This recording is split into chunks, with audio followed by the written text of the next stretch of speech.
දෙමළ සන්ධානය තුනට කැඩෙයි. දෙමළ සන්ධානයේ මන්ත්‍රීවරුන් කණ්ඩායම් තුනකට බෙදී වෙනම ක්‍රියා කිරීම ආරම්භ කොට ඇතැයි දෙමළ සන්ධාන ආරංචි මාර්ග සඳහන් කරයි. මේ වන විට දෙමළ සන්ධානය ආර් සම්බන්ධන්ගේ පිළ එස් කිෂෝර් පිළ හා එස් ශ්‍රීකාන්තන් පිළ වශයෙන් ඔවුන් බෙදී වෙන් වී ඇත. රජයට එක් විය යුතු බවට එස් කිෂෝර් හා විනෝහ රාජලිංගම් යන මහත්වරුන් දෙමළ සන්ධානය තුළ ප්‍රබල හඬක් මතු කොට තිබේ.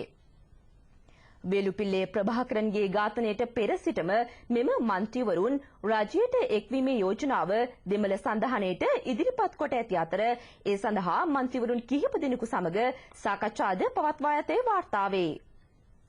ආර් සම්බන්ධන් මන්ත්‍රීවරයාගේ පිළ හා ඒ ශ්‍රීකාන්තන් මන්ත්‍රීවරයාගේ කණ්ඩායම තවමත් LTT හිතවාදී මතයක එල්බ සිටී.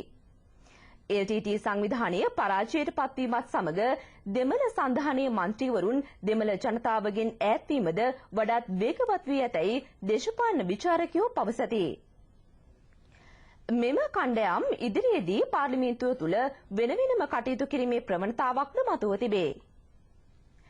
මේ අතර විදේශගතව සිටින LTT හිතවාදී දෙමළ සන්ධාන මන්ත්‍රීවරුන් වන සෙල්වම් අඩේකලානන්, සෙල්වරාජා ජයනන්ද මූර්ති, සෙල්වරාජා ගජේන්ද්‍රන් හා පද්මිනී සිදම්බරනාදන් මන්ත්‍රීවරියගේද පාර්ලිමේන්තු ආසන අහිමිවීමේ තත්ත්වයක්ද උද්ගත වී තිබේ.